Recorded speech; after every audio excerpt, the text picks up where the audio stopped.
Bom, irmãos, sem mais demora, vamos então partindo para o nosso segundo estudo da nossa série de lições, respostas bíblicas a perguntas difíceis, né? Estudo aí sobre a apologética cristã. No sábado passado nós pudemos, através da lição e também da palavra do Senhor, entendemos um pouco a respeito do que é a apologética, né? A apologética, conceituando a palavra, significa aí a defesa da fé cristã, né? A defesa do evangelho, através das bases da palavra de Deus, né? Das bases bíblicas.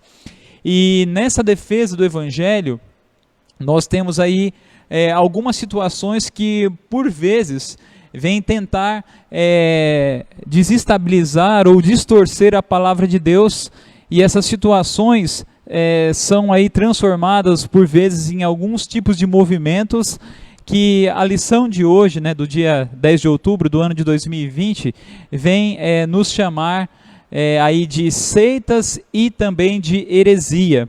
Então, a pergunta que se faz nessa manhã, como tema da nossa lição de número 2, é como conhecer as seitas e as heresias. Então, é essa pergunta que está sendo feita por muitos de nós e também está sendo feita pela lição bíblica nessa manhã. Então, através desse estudo, nós poderemos, de uma maneira bastante singela, humilde, irmãos, podemos identificar aqui, conhecer o que são as seitas e o que são as heresias, né? Do que elas são constituídas, por quem elas são constituídas, como podemos identificá-las e também, de uma maneira muito honesta, combater essas heresias e seitas que por vezes se levantam tentando aí desestabilizar e distorcer o evangelho de nosso Senhor e Salvador Jesus Cristo. Como nós já dissemos aqui, irmãos, o nosso objetivo nessa lição não é aqui julgarmos a fé de ninguém, absolutamente, né? A nossa introdução nos propõe que nós estamos aqui, irmãos, não para trazermos julgamento a ninguém, mas nem por isso nós podemos deixar de defender as verdades bíblicas, né? Portanto, a Bíblia, somente ela tem a resposta para todos os nossos questionamentos. E como nós já dissemos no sábado passado, quero repetir a vocês: fiquem sempre com a palavra de Deus.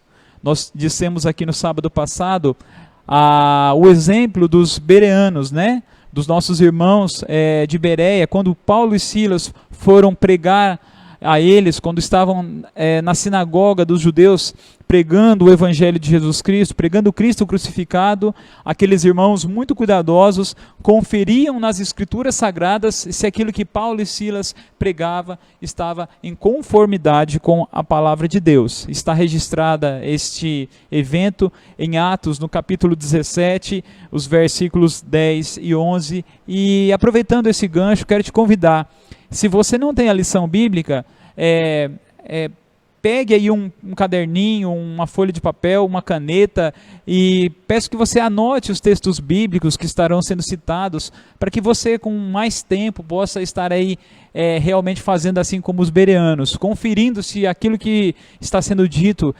através dessa lição está em conformidade com a palavra de Deus. E como nós já dissemos, o objetivo é explicar o que são as seitas e o que são heresias e como identificá-las, para que nós saibamos, irmãos, defender a nossa fé com toda a seriedade, ou seja, que possamos defendê-la com honestidade e fidelidade e com urgência, porque sabemos que desde o primeiro século até os dias atuais, muitos movimentos, muitas seitas, muitos movimentos heréticos têm surgido no meio do povo de Deus, tentando perverter a palavra do Senhor.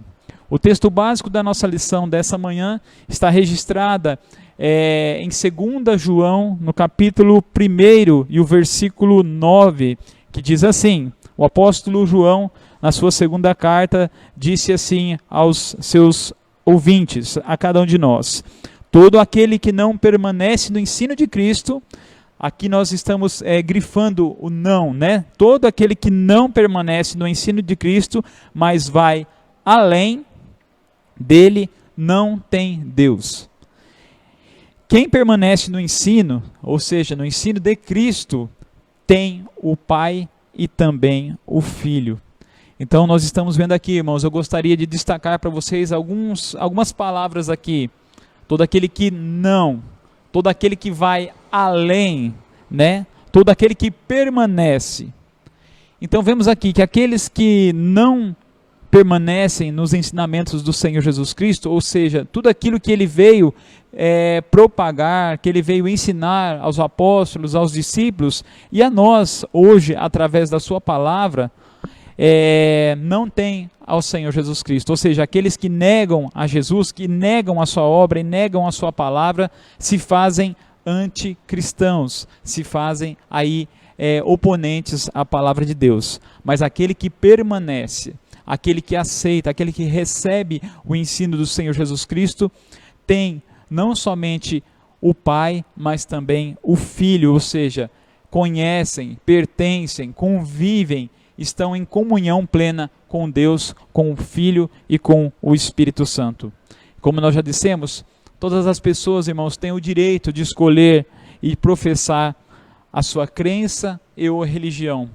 Nós não estamos aqui para promover nenhum tipo de, vamos dizer assim, nenhum tipo de guerra, nenhum tipo de guerra teológica, nenhum tipo de preconceito às religiões. Mas estamos aqui, irmãos, interessados em defender as verdades da palavra do Senhor. A tolerância religiosa, ela deve ser sempre estendida a todas as pessoas. Nós devemos ser tolerantes com todas as pessoas em relação às suas crenças. Devemos respeitar o que todos pensam, mas também devemos defender. Isso, como nós já dissemos, não significa que nós podemos e que devemos concordar com tudo aquilo que é pregado. Nós devemos sempre ficarmos ao lado da palavra do Senhor, porque, como já dissemos, a Bíblia Sagrada é a nossa única regra de fé e também de prática. Ela é a nossa bússola espiritual, moral, civil, social. Ela é quem norteia a nossa vida sempre para fazermos a vontade do Pai. Mas há aqueles realmente, irmãos, que vão além, aqueles que buscam distorcer os ensinamentos da palavra do Senhor ao seu bel prazer, aqueles que buscam, por vezes, adaptar a Bíblia Sagrada às suas conveniências, né, aos seus hábitos, aos seus costumes, às suas crenças pessoais. E isso, irmãos, não é algo que agrada a Deus, ou seja, aquilo que vai além do que Jesus Cristo nos ensinou, ou seja, está fora da vontade de Deus.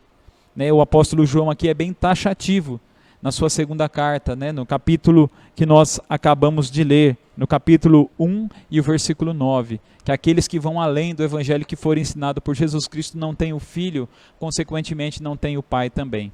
E o nosso interesse hoje, irmãos, é justamente dizer a vocês que, segundo o que o apóstolo Paulo falou ao seu filho Timóteo, em 2 Timóteo, no capítulo 3 e o versículo 16, ele diz que toda a Escritura, ou seja, toda a Bíblia é inspirada por Deus. Porque temos visto que há também correntes nos meios evangélicos que estão pregando uma mentira, dizendo que nem toda a Bíblia fora inspirada por Deus. Que existem alguns inscritos ali que foram acrescentados por vontade humana. E eles muitas vezes utilizam isso para tentar provar as suas teorias humanas. Mas a Bíblia, ela é bem categórica em dizer, 2 Timóteo, capítulo 3, versículo 16, que toda a Escritura é divinamente inspirada por Deus, com a finalidade, irmãos, de nos ensinar, de nos repreender, de nos corrigir e de nos educar na justiça de Deus, para que todo o homem seja perfeitamente instruído e orientado para toda a boa obra. Ou seja, a Bíblia está aqui, irmãos, não somente para nos educar, mas está para nos corrigir, corrigir as nossas falhas, corrigir os nossos erros, para nos repreender, ou seja, para dar aquele puxãozinho de orelha quando nós precisamos, mas acima de tudo para nos instruir na justiça de Deus. O apóstolo João também, continuando aquela leitura do capítulo 1 de 2 João, versículos 9 e também o 10, ele diz assim: aquele que ultrapassa a doutrina de Cristo e nela não permanece, não tem a Deus. Se alguém vem a você e não traz essa doutrina, ou seja, a doutrina de Cristo, nem o recebais. É uma palavra pesada, irmãos, mas o apóstolo João está dizendo aqui que nós não devemos ter, não é que nós não devemos ter comunhão, mas nós não podemos aceitar a distorção da palavra do Senhor sem defendermos o Evangelho de Jesus Cristo. É óbvio que os relacionamentos aqui são importantes, irmãos, mas nós devemos o quê? Trazer orientação sempre com muito amor, com muito carinho, mas sempre à luz da palavra de Deus. Desde o início, irmãos, desde o início dos primórdios da igreja, desde lá da igreja primitiva, da igreja dos apóstolos, nós vemos que havia ali grupos que eram sectários, pessoas que insurgiam no meio dos crentes, ali trazendo doutrinas que contrariavam, que não condiziam com a palavra do Senhor. E nós vamos ver no decorrer dessa lição alguns desses grupos, e com muita, como nós já dissemos, com muita humildade, com muito respeito, mas sempre embasados pela palavra do Senhor. Nós queremos aqui caracterizar e identificar esses grupos, Como nós já dissemos, esses grupos muito provavelmente se levantam dentro das comunidades cristãs para atacar, por vezes, irmãos, princípios essenciais e fundamentais das doutrinas da palavra do Senhor. Nós sabemos muito bem que alguns conceitos secundários podem, por vezes, até serem flexibilizados. Conceitos que não dependem de doutrinas fundamentais, mas as doutrinas fundamentais, ou seja, a doutrina de Jesus Cristo, que foi passada aos apóstolos, que é chamada de doutrina dos apóstolos, nós devemos sempre conservar e defender, e não deixar que esses movimentos que buscam fragmentar, ou seja, dividir o corpo de Jesus Cristo, venha crescer, ou que pelo menos possamos aí trazer esclarecimentos de como eles atuam, para que possamos identificar e assim evitar que eles venham causar grandes estragos e fragmentações ao corpo de Cristo. A primeira parte da lição, irmãos, entendendo a fé cristã. Temos aí 4 primeiras perguntas e eu gostaria de compartilhar com vocês esses questionamentos que são feitos através das perguntas. A primeira pergunta, irmãos, de uma maneira muito objetiva, vem nos trazer aí a definição de seitas e também de heresias. Seitas e heresias são conceituadas da seguinte maneira: a tradução, aqui no caso seitas, a tradução da palavra grega que deu origem ao termo seita e heresia em nossa língua. Seita significa o quê? Facção, divisão, referindo-se às divisões da igreja judaica. É errado, irmãos, muitas vezes nós utilizarmos a palavra seita para determinarmos ou para denominarmos aquelas religiões que não consideramos como religiões cristãs, Existe, dentro de alguns instantes, nós vamos assistir um vídeo que nos falará que muitos têm usado a denominação de seita para até mesmo denominar aquelas religiões que cultuam, até mesmo o inimigo. Utilizam às vezes esse termo seita, mas seita nada mais é do que uma palavra que quer dizer facção, que quer dizer divisão, que quer dizer opinião, ou seja, aquilo que traz um certo partidarismo, aquilo que traz uma certa separação. E traduzindo da palavra grega para o latim, da onde originou a nossa língua portuguesa, a palavra grega no caso aqui é hairazes, que quer dizer partido, divisão, escolha, opinião. Veio então a palavra latina que é secta, que quer dizer seita. E o Novo Testamento, ele utiliza de duas formas essa palavra, esse vocábulo, né? Tanto num sentido neutro, que era utilizado aí para denominar algumas seitas que existiam dentro, né, do judaísmo, que nós conhecemos aí como os fariseus, como os saduceus, como os essênios, e alguns outros partidos que faziam parte aí do judaísmo. E também vemos aí no sentido pejorativo, como o próprio apóstolo Paulo mesmo classifica, né, como partidos ou facções, né, e ele nos mostra que essas seitas são denominadas como obras da carne, né? Está registrada lá em Gálatas, no livro de Gálatas, no capítulo 5 e o versículo 20. E também o sentido neutro, irmãos, como nós já dissemos, como partido, né, saduceus, fariseus, essênios, até mesmo utilizados aí, registrados, melhor dizendo, em Atos, no capítulo 24, o versículo 5 e também o versículo 14. Então, partindo aí desse pressuposto, irmãos, a palavra seita, ela vem então aí a determinar esses tipos, tanto de palavras no sentido neutro, né, como os partidos que tinham dentro do judaísmo, mas também de forma pejorativa, que são aqueles movimentos que vêm distorcer o evangelho de nosso Senhor Jesus Cristo. Esses partidos ou seitas, irmãos, estão sempre ligadas a algumas situações. Em primeiro lugar, a concepções equivocadas, ou seja, a distorções da palavra de Deus. E em segundo lugar, aquilo que se destoa, ou seja, aquilo que se diferencia do Evangelho, né? Ou seja, da Bíblia Sagrada. O apóstolo Pedro mesmo disse para que tomássemos cuidado, porque desde lá, quando ele escreveu as suas cartas, Pedro disse: olhem, tome cuidados, porque surgirão entre vós falsos profetas, ou seja, falsos mensageiros, falsos pregadores, que introduzirão entre vocês heresias destruidoras. Ou seja, irmãos, se as seitas são esses partidos que dividem, que distorcem a palavra do Senhor, as heresias são o quê? Os ensinamentos trazidos por esses homens e mulheres que pregam esse evangelho distorcido, ou seja, esses homens e mulheres que formam as seitas, conforme está registrada em 2 Pedro, capítulo 2, e o versículo de número 1. Então aqui está a primeira pergunta respondida, irmãos. Estamos aí falando a respeito de seitas e heresias. A pergunta de número 2, irmãos, vem aí nos trazer o questionamento de como nós podemos identificar então esses movimentos heréticos. Como você poderá, de repente, identificar esses movimentos que se destoam do evangelho verdadeiro, do evangelho de Cristo, e quais são as características das seitas e das heresias?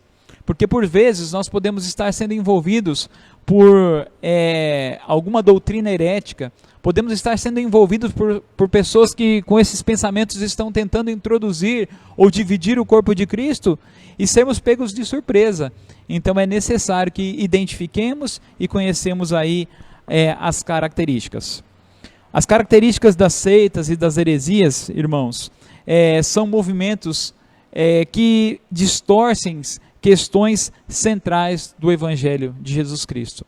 Como nós vemos aqui, alguns movimentos que negavam tanto a humanidade como a divindade de Jesus Cristo.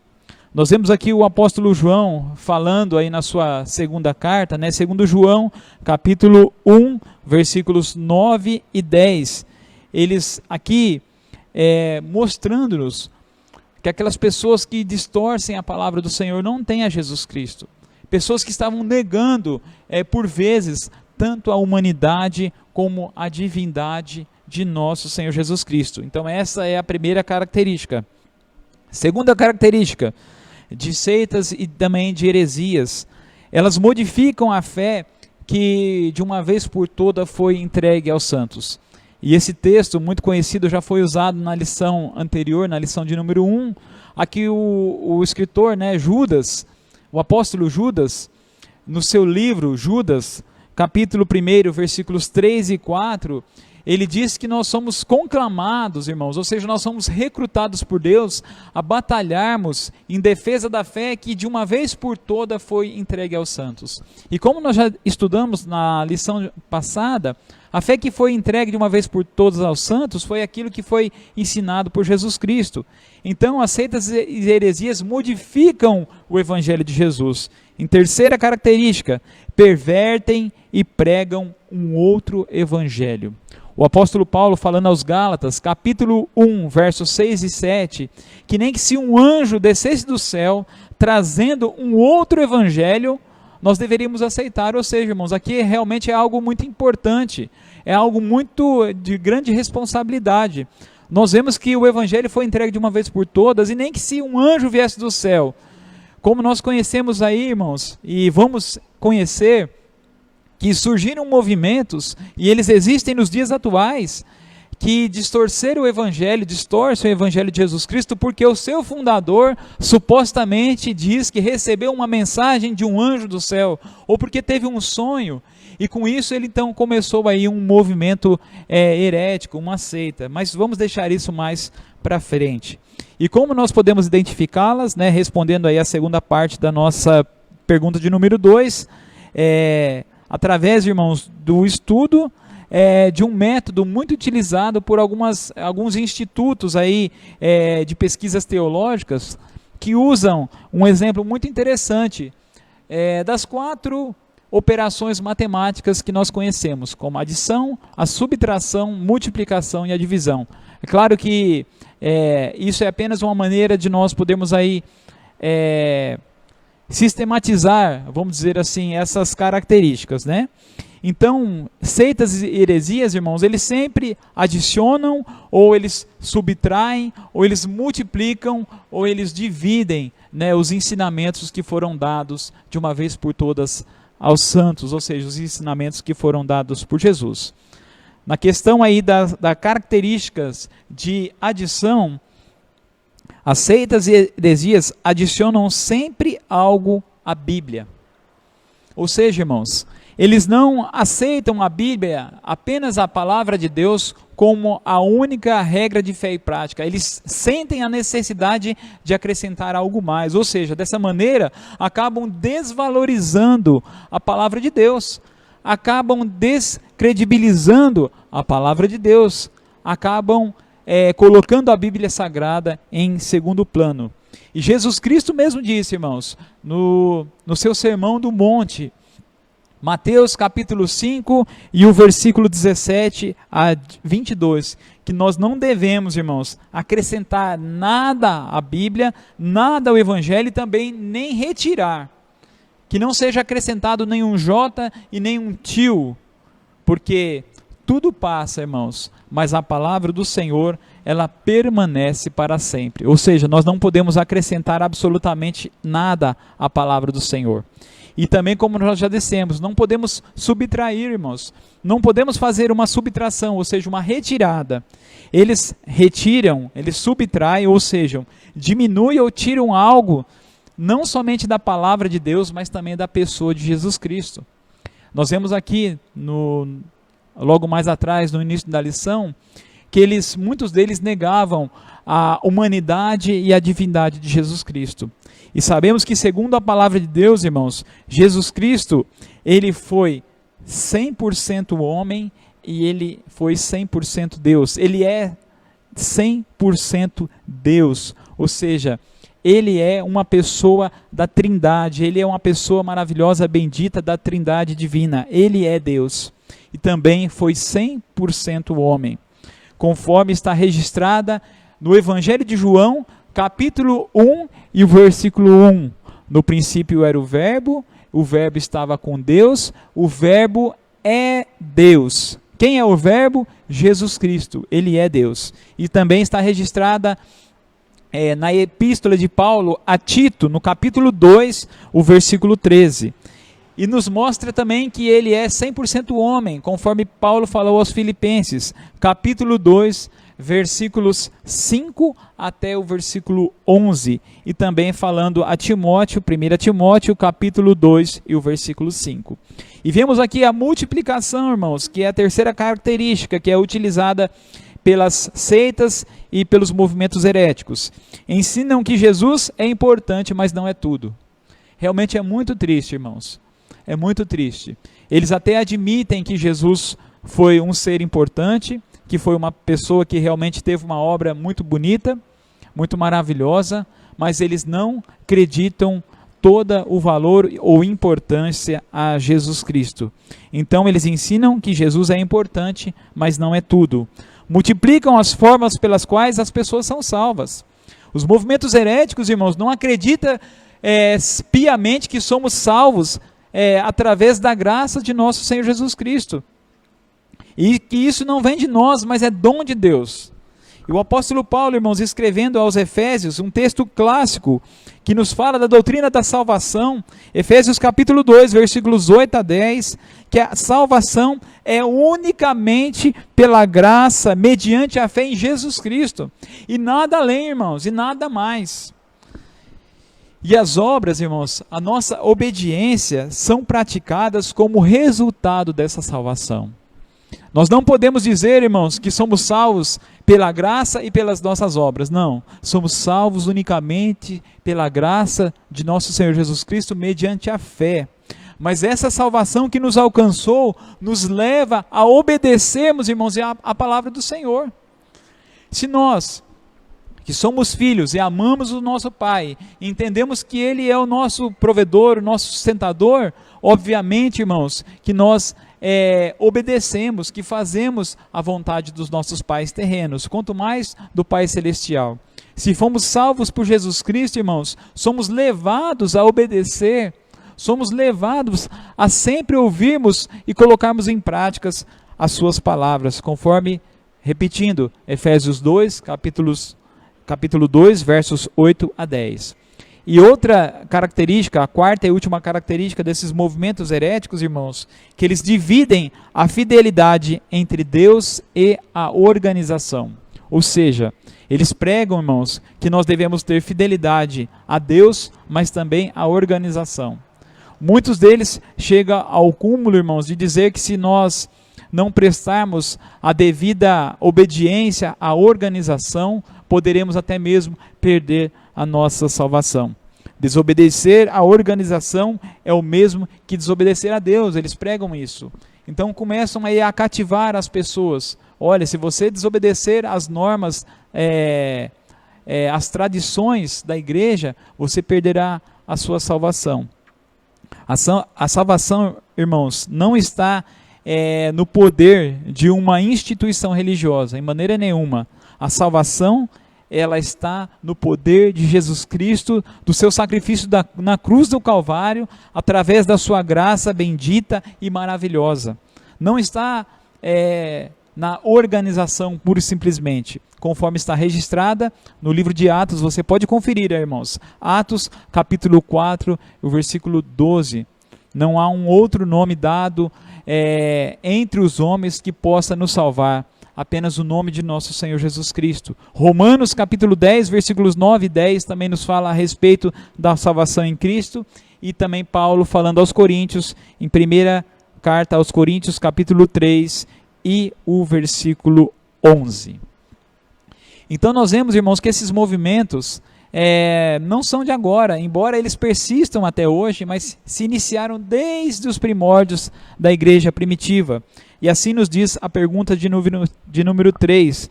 Quando que se iniciou esses movimentos? Se esses movimentos estão lá desde o início da era cristã, e esses movimentos se iniciaram desde quando existe a igreja, irmãos, desde quando ela foi fundada. Desde lá do primeiro século, esses movimentos negam as doutrinas fundamentais da palavra do Senhor.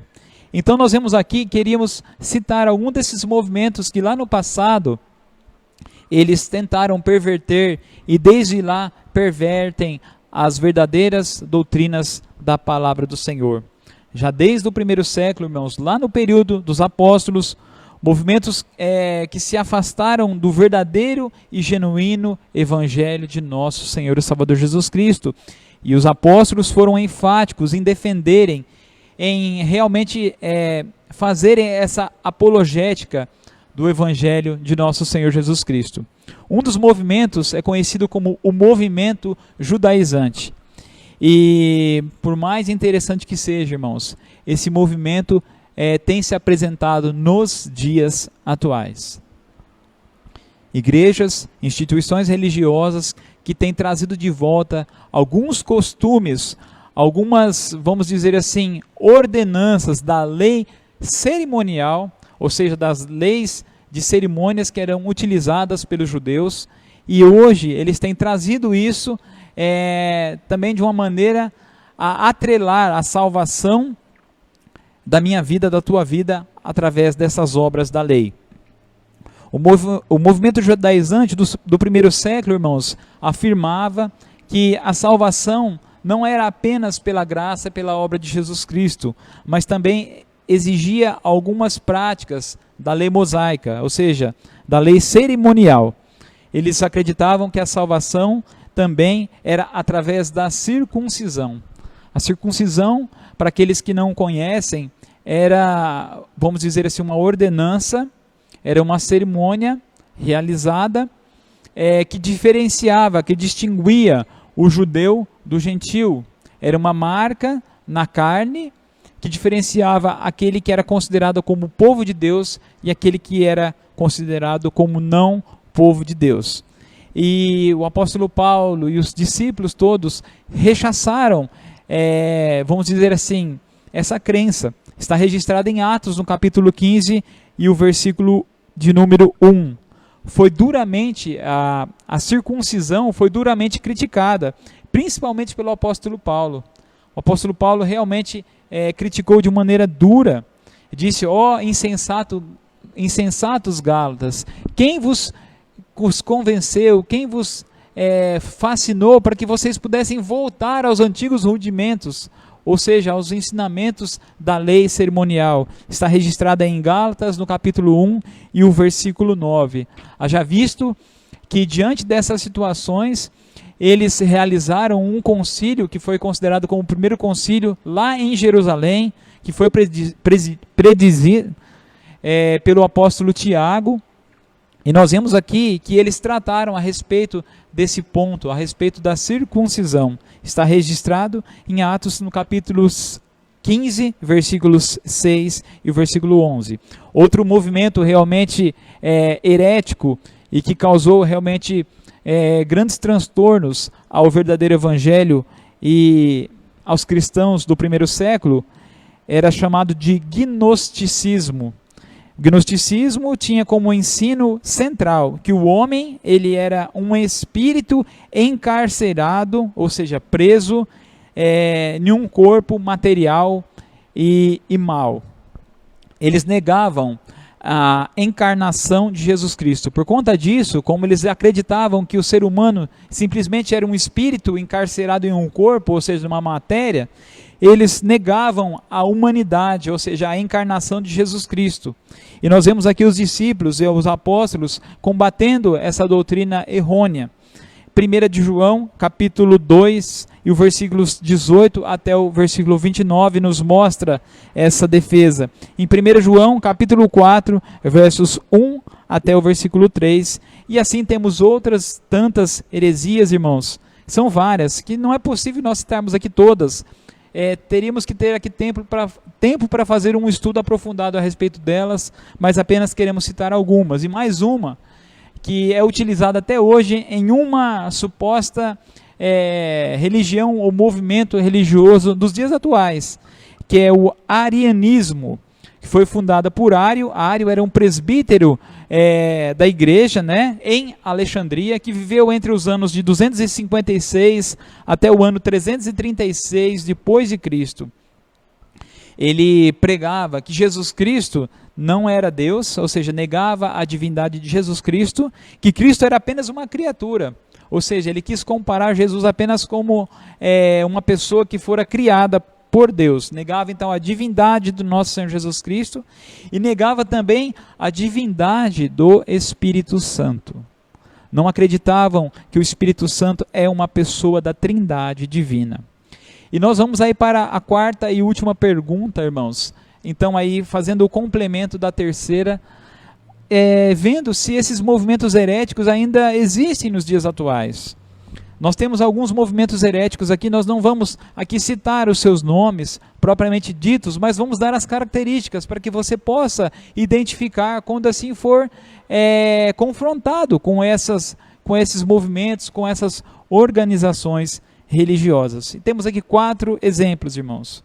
O primeiro movimento, muito famoso no nosso meio, que você poderá identificar aí plenamente, acredito eu, através das suas características, é um movimento que utiliza um livro à parte, a Bíblia Sagrada, ou seja, eles têm a Bíblia Sagrada, mas não acreditam, como nós já dissemos, a Bíblia Sagrada como toda inspirada por Deus, como inspiração única e como a única regra de fé e prática. Eles utilizam um livro que se chama Regras de Fé. Eles, como nós já dissemos, eles creem na Bíblia e dizem que desde que ela seja traduzida de maneira correta. Já começa por aí, irmãos. Eles acreditam que a tradução da Bíblia não está correta. Então, por isso utilizam esse livro Regras de Fé. Creem que no seu livro, esse livro que é chamado Regras de Fé, está em pé de igualdade com a Bíblia Sagrada, ou seja, eles atribuem a um livro escrito pelo seu fundador, que está em pé de igualdade com a Escritura Sagrada, que fora revelada e dada pelo Espírito Santo de Deus, que também é um erro realmente muito grave. Nós podemos comparar uma literatura humana com a verdadeira e inspirada revelação da Palavra de Deus, inspirada pelo Espírito Santo. Defendem que a salvação ela é por obras, ou seja, que nós temos que praticar determinados tipos de obras para alcançarmos a salvação. Não acreditam que a salvação é mediante a graça através da fé em Jesus Cristo. E eles defendem que com a expiação de Cristo a humanidade pode ser salva por obediência à lei e ordenanças do Evangelho. Ou seja, eles acreditam que dependemos da expiação, mas também das obras para sermos salvos. Esse é o primeiro movimento. O segundo movimento, irmãos, também muito conhecido, por aquelas pessoas que muitas vezes atribuem o seu evangelho, as suas doutrinas, a doutrinas muito semelhantes ao arianismo, como nós já dissemos na pergunta de número 3, que são as ideias de Ário.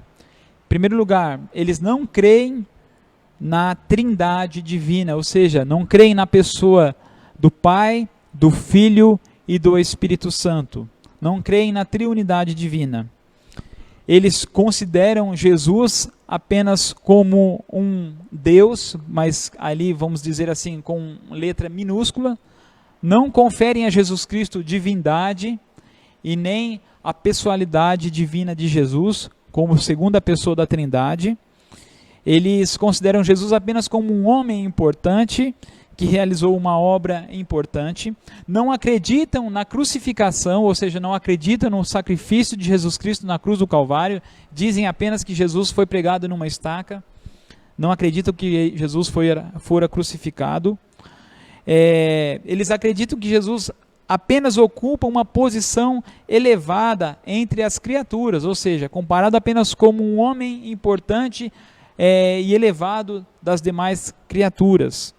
Eles consideram o Espírito Santo apenas como uma força. Eles não consideram o Espírito Santo como uma pessoa da Trindade divina, como a terceira pessoa da Trindade. Eles atribuem apenas o Espírito Santo como uma força. Eles não acreditam que o Espírito Santo inspira as pessoas e que inspirou a palavra de Deus. Eles apenas dizem que o Espírito Santo direciona. E o Espírito Santo, irmãos, ele é uma pessoa bendita que nos inspira, que nos orienta, que intercede por nós, conforme nos diz a palavra do Senhor, revelada e escrita lá em Romanos, no capítulo 8, e você pode ler aí todo o capítulo 8, que você estará entendendo perfeitamente as verdades da palavra do Senhor. E eles possuem uma tradição, ou melhor, uma tradução própria da Bíblia Sagrada. Eles pegaram a Bíblia Sagrada, fizeram uma tradição adaptando as suas crenças à palavra de Deus.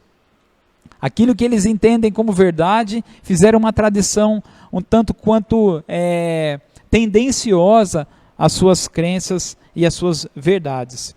O terceiro movimento, irmãos, mantém algumas doutrinas da Bíblia Sagrada, mas com o passar dos séculos se afastou de maneira muito perigosa do verdadeiro evangelho. É a religião considerada como a maior religião do Brasil. Eles consideram a tradição, ou seja, a tradição que está em pé de igualdade com a Bíblia Sagrada. Falamos aqui tradição, irmãos, os dogmas que foram acrescentados aqui, as tradições humanas que foram acrescentadas através dessa religião. Eles consideram como duas fontes de autoridade a Sagrada Escritura, mas também a Sagrada Tradição. Ou seja, eles entendem que a Bíblia Sagrada é importante, mas eles colocam em pé de igualdade a Sagrada Tradição da Igreja. E condenam a doutrina da justificação somente pela fé. Para eles a salvação é a junção de fé e também de obras.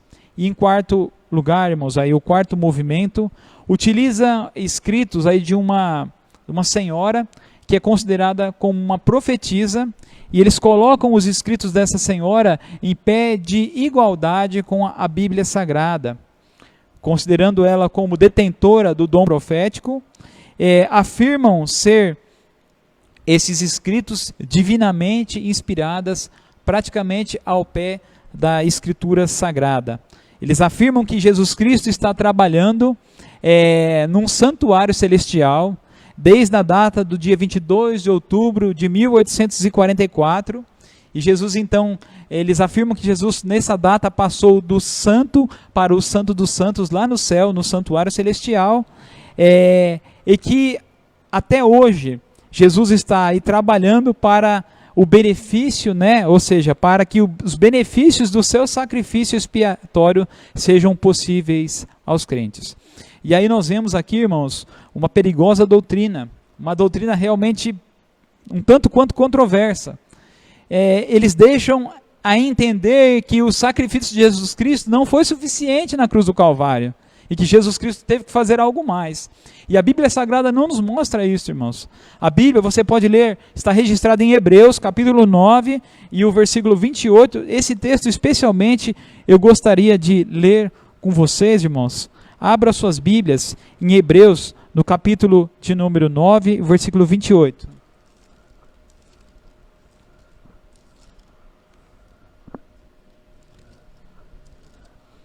O texto de Hebreus 9, 28 diz assim: assim também Cristo, tendo se oferecido uma vez para sempre, para tirar os pecados de muitos, aparecerá segunda vez sem pecado aos que aguardam pela sua salvação. Amém?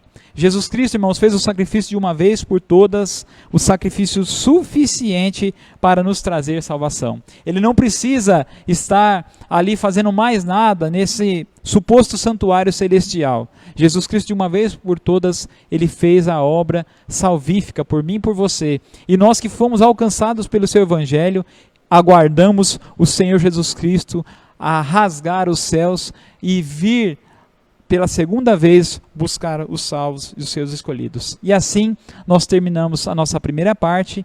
Que Deus te abençoe. Dentro de alguns instantes, fique aí, vamos voltar aí com a conclusão do nosso estudo. Que Deus nos abençoe. Amém, glória a Deus. Nós estamos indo aí para a segunda e última parte da nossa lição, irmãos, que é defendendo a fé cristã. Temos aqui dois itens, irmãos. frente às seitas e às heresias, defendamos a fé cristã com seriedade e também defendamos a fé cristã com dedicação. Irmãos, num tempo de tolerância, sim, claro, temos que ter tolerância, como já dissemos no início, e respeitarmos a fé dos nossos irmãos, mas também não podemos nos calar diante daquilo que destoa da palavra do Senhor.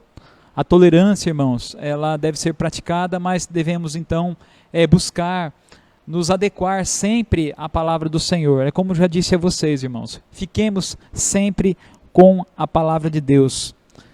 Por conta, muitas vezes, dessa tolerância, muitos cristãos acham que a ideia de defender a fé cristã é algo desnecessário e até errado. Mas Jesus nos mandou pregar o Evangelho e pediu que não julgássemos os outros. Falar de seitas e heresias, irmãos, é ir contra os ensinos de Jesus? Não, de maneira nenhuma. Falarmos das seitas e heresias é nós nos preocuparmos em defender as verdades do Evangelho de Jesus Cristo e mostrarmos, irmãos, que devemos ficar sempre ao lado da palavra do Senhor, como diz as Escrituras Sagradas. Jesus Cristo mesmo disse: olhem, tomem cuidados com os falsos profetas e mestres que surgiriam no meio de vós para tentar destruir a fé, verdadeira e genuína fé. E também, irmãos, como nós já dissemos, defendendo aí a fé com dedicação frente a seitas e heresias. Usando aqui o texto de Judas, né? Judas nos conclamou, irmãos, a nós batalharmos pela fé que de uma vez por todas foi entregue aos santos. Aqui ele realmente nos conclama, como bons soldados de Jesus Cristo, irmãos, entregarmos a nossa vida na defesa do verdadeiro Evangelho. Trata-se de uma ordem veemente aos cristãos para declararem guerra contra o erro em todas as suas formas e lutar vigorosamente pela verdade. A razão é muito simples. Heresias como as que preocupavam Judas poderão levar as pessoas à perdição. A nossa guerra, irmãos, conforme diz a palavra do Senhor, não é contra os seres humanos. A nossa guerra é contra os principados, as potestades. A nossa guerra é contra os falsos ensinamentos. A nossa guerra não é contra as pessoas, mas a nossa guerra é contra um falso evangelho que está sendo implementado ou que está se tentando implementar dentro das igrejas. Como já disse para vocês, fiquem sempre com a palavra de Deus. Fiquem sempre com as verdades bíblicas. Faça como os bereanos. Busque a palavra do Senhor. Busque no livro do Senhor e leia. Nenhuma dessas coisas falhará e nenhuma dessas coisas faltará. Amém? O desafio da nossa semana, irmãos, o desafio apologético, nesse estudo vimos que podemos definir seita como um grupo de pessoas de determinada facção religiosa e heresias como ensinos antibíblicos de tal grupo, que afrontam as doutrinas essenciais à fé cristã. Tratamos também sobre as regras para identificarmos uma seita utilizando as 4 operações matemáticas. Com base nessas regras, apontamos que desde o primeiro século até os dias atuais, a igreja tem lidado com movimentos que ultrapassam os ensinos de Cristo. Nosso desafio para essa semana é orarmos por aquelas pessoas, irmãos, que eu e você conhecemos, que pertencem a algum movimento aí sectário, né? Ou seja, algum tipo desses movimentos. Apesar de nós não concordarmos aí com as suas crenças, não devemos nutrir ódios por essas pessoas. Cristo também morreu por elas. A defesa da fé também é um recurso da evangelização. Peça, pois, a Deus, irmãos, em oração, sabedoria para que nós possamos saber como conversar com essas pessoas a respeito da fé cristã, e que Deus possa usar a mim e a você para ajudar essas pessoas no reconhecimento da verdade e libertá-las desses ensinos falsos. Que Deus nos abençoe. Obrigado, irmãos. Ficamos felizes por mais um estudo e que o Espírito Santo de Deus continue te abençoando e te orientando em tudo aquilo que você vier a fazer. Muito obrigado, em nome de Jesus. Amém.